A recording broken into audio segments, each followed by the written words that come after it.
This first hadith, while I was looking at the translation of this hadith, I found two translations. The one that in the kitab that I had, and the one on sunnah.com. And so you look at both translations, right? Someone said to Sayyidina Hudayfa radiallahu anhu that a particular person reported to Sayyidina Uthman radiallahu anhu the doings of a person. Okay, that's the Arabic "Inna rajulan yarfa'u al-haditha ila Uthman." Now, the translation that I found on the internet was, "A man has a hadith going back to Uthman." Incorrect, inaccurate translation. So very important. Either we learn Arabic, right, as many of you, alhamdulillah, are doing, or we double check our translations by those who know Arabic. Because if somebody just looks at this hadith, they won't understand the meaning that the actual Arabic has. رَجُلًا يَرْفَعُ الْحَدِيثِ إِلَىٰ عُثْمَانَ. A person was passing on the information or the doings of a person.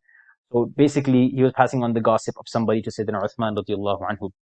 This chapter is called Babun Nammam. Nammam comes from Namima, which it means that الذي يحضر القصة فينقلها. Person, he hears a story or he's present for something that happened and then he relates it afterwards for the sake of entertainment. Okay. And so the hadith mentions, so when Hudayfa radiallahu anhu heard that somebody was doing this, in passing information on to Uthman radiallahu anhu, immediately he corrected the situation. And he said that, let that person know that I heard from the Messenger of Allah sallallahu alaihi wasallam, لا يدخل الجنة قتات.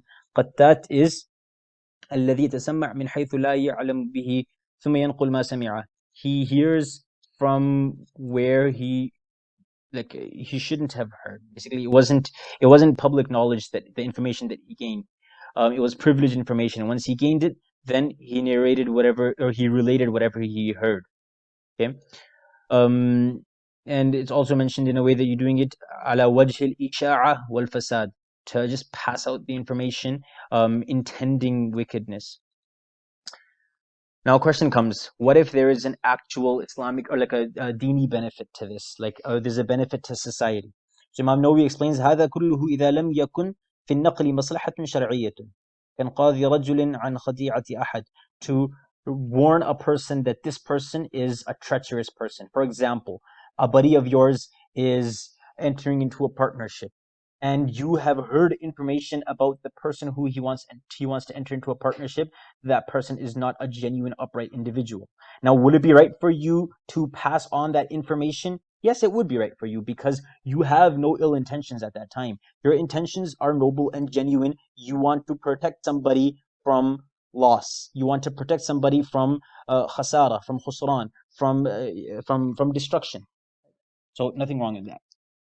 Now, another point, the hadith, لا يدخل الجنة قتات, that a mischief maker will not enter Jannah. What does this mean? That if a person is a mischief maker, even if he prayed lots of salah and he was a genuine believer, he was Allah conscious, but he was just a mischief maker, does that mean that because of his mischief he will not enter Jannah? No, it means that he will not be dukhul awwal is murad. Okay, that he will not be one of the first to enter Jannah, meaning that he will have to answer for his mistakes that he did. One of them was that he would cause mischief and pass around information.